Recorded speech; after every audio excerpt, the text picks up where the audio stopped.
আসসালামু আলাইকুম।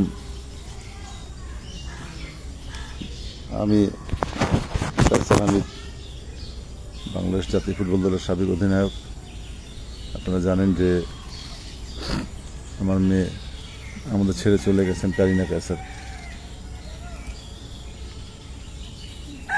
গতকাল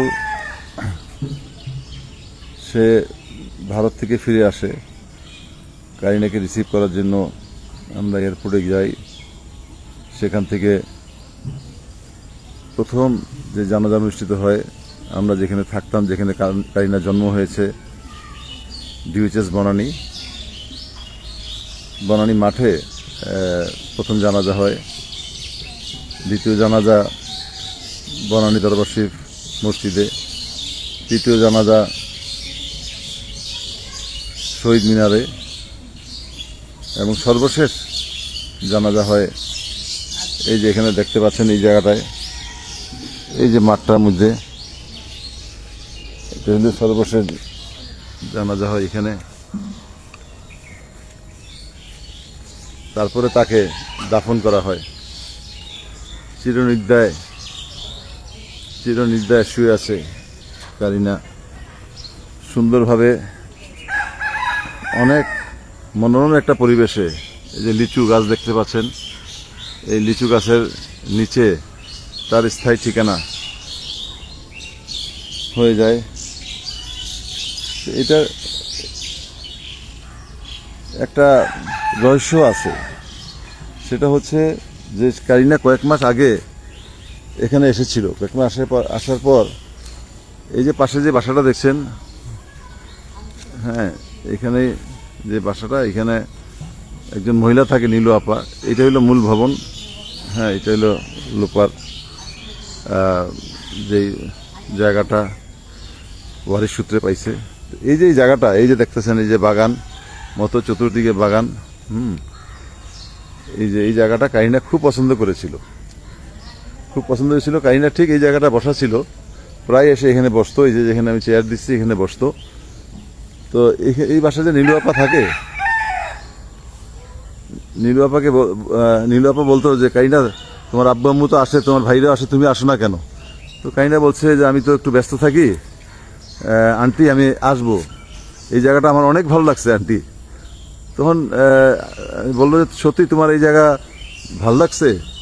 আমার তো বিশেষ করে না, এই জায়গা যে এত সুন্দর আমি আজকে বুঝতে পারছি। এখন আমি এখান থেকে রেগুলার আসবো, এত আসবো যে আপনি বিরক্ত হয়ে যাবেন। হ্যাঁ, এই কথাটা কারিনা বলছে। এবং আমরা গত বছর এই যে এই জায়গাটায় একটা গান এবং নাচের, সে অনেক দুষ্টুমি করতো, সেই ভিডিওটা বানাইছি। তো এই কথাটা গিয়া সে তার আম্মুকে বলছে যে, আম্মুকে নীলু আপা তার মানে আমার ওয়াইফকে বলছে যে, কারিনার এই জায়গাটা অনেক ভালো লাগছে। তো বললো যে, ভালো লাগছে যখন, তাকে এই জায়গাটা আমি রেজিস্ট্রি করে দিব, একদম স্থায়ী রেজিস্ট্রি করে দিব। বাড়ির শুধু তাকে রেজিস্ট্রি করে দিব, কিন্তু সে যদি রেগুলার আসে রেজিস্ট্রি করে দিব।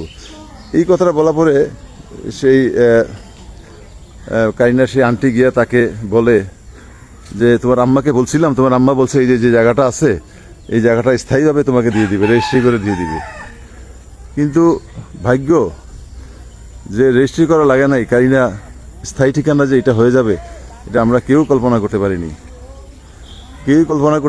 যে তার আম্মা এই জায়গাটা দিতে চাইছিল তাকে রেজিস্ট্রি করে স্থায়ী। যে কারিনার নানু, আপনি কিছু স্মৃতিচারণ করেন। আপনার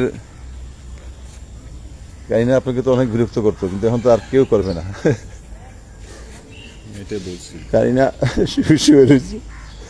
কারিনা আপনাকে আর দুষ্টামি করবে না। আপনার সাথে অনেক দুষ্টামি করতো কারিনা। বলতো যে, নানু তুমি ভাইরাল হয়ে গেছো, হ্যাঁ, তোমার পরিমণি তোমাকে ফোন করছে, অমুক অ্যাক্টার্স তোমাকে বড় বড় ইয়েরা ফোন করে, তুমি ভাইরাল হয়ে গেছো। কিন্তু এখন দেখতেছি কারিনা তো নিজেই ভাইরাল ছিল। হ্যাঁ, আসলে ওই ছিল ভাইরাল। হ্যাঁ, ওই যে এরকম ভাইরাল ছিল, আমরা তো কেউ বুঝতে পারিনি। আমরা নিজেরও কল্পনা করি নাই যে কারিনাকে এত মানুষ ভালোবাসে। কারিনা অসুস্থ হওয়ার পর থেকে বুঝতে পারলাম যে ডে ওয়ান থেকে তাকে যেভাবে তার ফ্যান ফলোয়ার্সরা যেভাবে তার জন্য দোয়া চাইছে, যেভাবে তাদের টাইমলাইনের মধ্যে তাদের কারিনার ছবি দিয়ে এবং আমার ছবি দিয়ে যে ক্যান্সার আমিদের মেয়ে কারিনা ক্যান্সার, সে অসুস্থ, হ্যাঁ এবারে ভর্তি, এই যে দোয়া চাইছে, মানে আমি নিজেও কল্পনা করিনি। আমি 80-90 দশকে খেলোয়াড় ছিলাম, সে সময় খুব পপুলার ছিল, সেই সময় তার সোশ্যাল মিডিয়া এগুলি ছিল না। তো আমার মনে হয় যে তার মাধ্যমে সে যাওয়ার আগে আমাকে আবার ভাইরাল করে দিচ্ছে। এখন আমি রাস্তাঘাটে হাঁটলেই আমাকে এই যে কদিন সে অসুস্থ ছিল প্রত্যেকটা জায়গায় মানুষ আমাকে ধরে জিজ্ঞেস করতো কাইনার অবস্থা কি, কাইনার রিকভারি কতটুকু করছে। আমি কোথাও মানে সবচেয়ে আশ্চর্য যে দোকান পাট যে কোনো জায়গায় যেতাম, অফিস আদালত, সবাই একদম হ্যাঁ কাইনার অবস্থা কি, কাইনার অবস্থা কি। আজকে কাইনা হঠাৎ করে মাত্র 10 দিনের মাথায় চিকিৎসার সে আমাদের ছেড়ে চলে গেছে। অনেক কষ্ট করে তাকে পাঠানো হয়েছিল ভারতে, কিন্তু সেখানে মাত্র 4 দিনের মাথায় আমি বুঝতে পারলাম না এরকম ডেটোরেট করলো যে সত্যি এইখান থেকেই ও শ্বাস একদম। প্রায় শুধু যখন নিয়ে গেছে তখনই তো ওর শ্বাস নাই। না এখান থেকে যখন নিয়ে যায় তখন সে অলরেডি 50% প্লাস ফিট না হইলে একটা পেশেন্টকে কোনো সময় এয়ার অ্যাম্বুলেন্সে নেয় না, নিচে কিছু এয়ার অ্যাম্বুলেন্সে থাকে, নেয় বলে না, যে এয়ার অ্যাম্বুলেন্সে দিবে না। আর এই কারণ যে- এয়ার অ্যাম্বুলেন্সের ডাক্তার যখন গিয়ে দেখছে তার বিপি ঠিক আছিল, প্রথমে এসে দেখছে বিপি ঠিক নাই, তার কিছু কিছু সমস্যা আছে, সেগুলি কিন্তু সে নিজের ট্রিটমেন্টে সে ভালো করছে, যে কারণে ফ্লাইট ডিলে হয়েছে। তার যাওয়ার কথা ছিল 5টার সময়, সে ফ্লাইট এয়ার অ্যাম্বুলেন্স গেছে হলো রাত্রে 11টায়। তো ওই এয়ারপোর্টেই ছিল। হ্যাঁ না, ওই ডাক্তার আইসিইউতে তাকে ঠিক করছে, তার বিপি লো ছিল, বিপি বাড়াইছে, তারপর লো, তার কিডনি ঠিক আছে, তার হার্টবিট ঠিক করছে, তার সমস্ত কিছু বডি যখন ফিট হয়েছে, কারণ একটা ফ্লাইটে ওঠার আগে এটা তুমি বলতেছো ওই হাসপাতাল হাই হাসপাতাল, এবারকে হাসপাতালে তার এগুলি কম ছিল, এগুলি ইন্ডিয়ান ডাক্তাররা এসে সে এগুলি তাকে ঠিক করছে। তাকে 50% প্লাস যদি ফিটনেস না থাকে বডির, সে তার এয়ারক্রাফটে নিবে না, কারণ একটা রোগী যদি এয়ারক্রাফটে যদি কোনো অ্যাক্সিডেন্ট হয়, কোনো রোগী মারা যায়, সে কোটি কোটি ডলার তার জরিমানা দিতে হবে, এটা তারা জানে, জরিমানা দিতে হবে। এই জন্য সে একটা ডাক্তার সে কাইনাকে ফিট করে এই অবস্থায় সে নিয়ে গেছে। কিন্তু আফসোস যে একটা ওয়ার্ল্ডের টপ একটা হসপিটালে নেওয়ার পরেও সে মাত্র 4 দিনের মাথায় সে যে চলে যাবে আমাদের ছেড়ে, বুঝতে পারিনি। কাইনা চলে যাওয়ার পর এই যে এত শত শত মিডিয়ারা যেভাবে আমাদের সংবাদ প্রচার করেছেন, আমি তাদেরকে ধন্যবাদ জানাচ্ছি, তাদের প্রতি আমি কৃতজ্ঞ যে কারিনাকে বেশিরভাগ সাংবাদিকই বলতো যে আমরা কারিনাকে চিনতাম পার্সোনালি, সে খুব হাসি খুশি মেয়ে ছিল, খুব ভালো ছিল। কারিনার কন্টেন্ট ক্রিয়েটার হিসাবে ও খুব মানে এবং- পপুলার হয়েছে। না, কন্টেন্ট ক্রিয়েটার তো অনেকে আছে, পপুলার হয়েছে আমি মানলাম, না, কিন্তু ও- শুধু অল্প সময়। ওই তো- আমার মনে হয় শুধু বেশি দিন না, কন্টেন্ট ক্রিয়েটার মনে হয় খুব বেশি হলে 5 বছর হবে বা 7 বছর এরকম। ওই এই ওই 5 বছরই এই 5-7 বছরের মধ্যে এত দ্রুত তার যে এরকম ফ্যান ফলোয়ার্স যে হয়ে যাবে, এটা আমরা বুঝি নাই। সে অসুস্থ হওয়ার পর থেকে বুঝছি যে বাপরে বাপ, কারিনা এত পপুলার। তবে একটা গোষ্ঠী তার সম্পর্কে উল্টা সিধা লেখে, এখন নেগেটিভ পজিটিভ সব জায়গায় আছে, লেখে যে সে জুলাই যোদ্ধা ছিল বা সে কি গণভবন করেছে। আসলে আমরা কোনো গণভবনে আমরা তো মানে সে তো কোনো পলিটিক্স করতো না, তারা মাও কোনো পলিটিক্স করে। আমরা তুমি গণভবন থেকে হ্যাঁ, বলে আমরা ল্যাপটপ গণভবনে যাওয়ার তো নিয়েছো। প্রশ্নই ওঠে না। ওখানে লক্ষ লক্ষ মানুষ যেখানে, ওখানে আমরা গাড়ি নিয়ে কোথা থেকে যাবো, কোনো গাড়ি চলার কোনো অবকাশই ছিল না। সেটা বলে তুমি নাকি লক্ষ লক্ষ ল্যাপটপ মানুষ নিছো। কি বলছে, ল্যাপটপ ল্যাপটপের কি আমরা অভাব পড়ছি, ল্যাপটপ নিছি। হ্যাঁ ল্যাপটপ না থেকে- ওইখানে যখন বাসার থেকে যখন বেরোলাম কাকুলি মোড়ে, তখন আমাকে বিকালবেলা বললো যে কাঁচা ভাই আপনি ঘুমাই রয়েছেন। কাকুলি মোড়ের থেকে একজন আমাকে ফোন করলো, সম্ভবত শফিক ভাই বা যে কেউ ফোন করছে টিউচার্সের, যে আইসা দেখেন অবস্থা কি। তখন কাকুলি মোড়ে গিয়ে দেখি যে হাজার হাজার মানুষ, ওখানে তো গাড়ি তো দূরের কথা, সব ব্যাটারি রিক্সা দিয়ে তারা ঘুরতেছে, ম্যাক্সিমাম ব্যাটারি রিক্সা চলছে, বা তাও চলতে পারে না, কারণ লক্ষ লক্ষ মানুষ, একদম লক্ষ লক্ষ মানুষ দেখতেছি যে কেউ কান্দে চেয়ার, কেউ ভাঙ্গা টেবিল, আবার অনেকে কিছুই পায়নি, দেখা গেছে শাকসবজি মূলা নিয়ে রওনা হয়েছে, কেউ মাছ, কেউ ফ্রিজের থেকে একটা পোটলা, একটা মাংসের পোটলা, আর তুমি মানে রওনা হইছো ল্যাপটপ না ল্যাপটপ তো একটা লোক ল্যাপটপ নিয়ে যাইতেছিলেন, এটা ভাই এটা কি চালু, আসলে কি ওখান থেকে আনছেন? তো যে বসা ছিল, যে বসা ছিল উনি ল্যাপটপটা চেক করছে, এটা তো আমি জানি না তো কিছু। তো এই যে জিনিসগুলি একটা গোষ্ঠী ফট করে ভাইরাল করে আমরা গণভবনে গেছিলাম, কেউ যদি দেখাইতে পারে সেখানে ভিডিও বা কিছু, আমি চ্যালেঞ্জ দিলাম। এই ভিডিওটা হইলো কাকুলি মোড়ে, আপনি আশেপাশে সিনগুলি দেখবেন, এটা হলো আশেপাশে বিল্ডিং দেখবেন, আশেপাশে যে ওই ফ্লাইওভার ফুটওভার ব্রিজ আছে, এগুলি আমাদের দেখলে বুঝতে মতো- পারবেন যে এটা কাকুলি। আমাদের আমরা এখান মতো থেকে যারা এখান থেকে নড়তে পারিনি। এইসব ইয়ের থেকে দূরে থাকে, কিন্তু কিন্তু যেমন কারিনা আমার এক কলি জি জি আমার এক কলি খুব কারিনার খবর রাখতো, এবং আমাকে তার কাছ থেকে আমি জানছি যে কারিনা যে নাই সেই খবরও সবার আগে সে আমারে দিছে। আচ্ছা। তো আমরা তো মানে এইসব ইয়ের থেকে অনেক দূরে। না, একটা জিনিস কি, কারিনা তো কোনো সময় কোনো পলিটিক্যাল কোনো স্টেটমেন্ট বা কোনো কিছু তার পেজে দেয় না। সে কিছু কিছু ফানি ভিডিও করতো, কিছু রেস্টুরেন্টের ভিডিও করতো। সে ভোজন বিলাসী ছিল ঠিকই, সে রেস্টুরেন্টে বিভিন্ন খাওয়াটা কোন রেস্টুরেন্টে ভালো খারাপ এগুলি নিয়ে ভিডিও করতো। তো এই যে ইয়ে করার পর সে যে এত ভাইরাল হয়ে যাবে, মানে তার যে এত ফ্যান ফলোয়ার্স বেড়ে যাবে সেটা আমরা জানতাম না। তার অসুস্থতার পর থেকে আমরা বুঝলাম যে এইটা। আর আজকে কারিনা আমাদের মাঝে নেই।